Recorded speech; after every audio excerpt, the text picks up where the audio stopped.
Hello everybody, আজকে আমরা রান্না করে দেখাবো পিয়ালি মাছ। পিয়ালি মাছে কোনো বাটা মশলা দিব না, আমরা এখানে গুঁড়ো প্যাকেটের মশলা দিয়ে রান্না করে দেখাবো, বেগুন এবং ঝিঙে দিয়ে। তো শেষ পর্যন্ত ভিডিওটা দেখতে থাকুন। প্রথমে মাছটা আমরা বেছে কেটে নিলাম, তারপরে মাছে দিয়ে দিলাম হলুদ আর লবণ। এবার মাছটাকে আমরা ভেজে নিব, সেজন্য কড়াইতে দিলাম সর্ষের তেল। এবার এক এক করে সব মাছগুলোকে ছেড়ে দেব। আমরা এটা হালকা আঁচে ভাজবো, কারণ ছোট মাছ তো জোরে আছে ভাজতে গেলে ভেঙে যাবে। চলুন, একদিকটা আমাদের ভাজা হয়ে গেছে, অন্য দিকটা ভেজে নিব। চলুন, আমাদের ভাজা একদম হয়ে গেছে। এবার আমরা মাছটাকে অন্য পাত্রে তুলে নিব।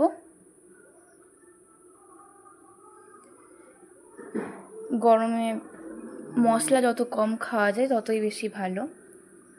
কড়াই দিয়ে দিলাম আমরা 5 ফোড়ন, একটু দিয়ে দিলাম সর্ষের তেল, দিয়ে দিলাম কেটে রাখা বেগুনগুলি, আর দিয়ে দিলাম ঝিঙে, দিয়ে দিলাম স্বাদ মতন লবণ, পরিমাণ মতন হলুদ। এটাকে একটু হালকা করে ভেজে নিব।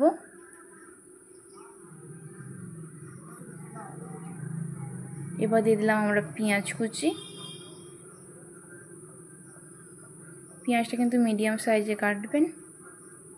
এই দিয়ে দিলাম লঙ্কা কুচি, ঠিক কুচি না, হালকা করে চিরা হয়েছে লঙ্কাটাকে। দিয়ে দিলাম টমেটো। এটা হালকা হালকা ভাজা হলে আমরা এখানে জল দিয়ে দিব।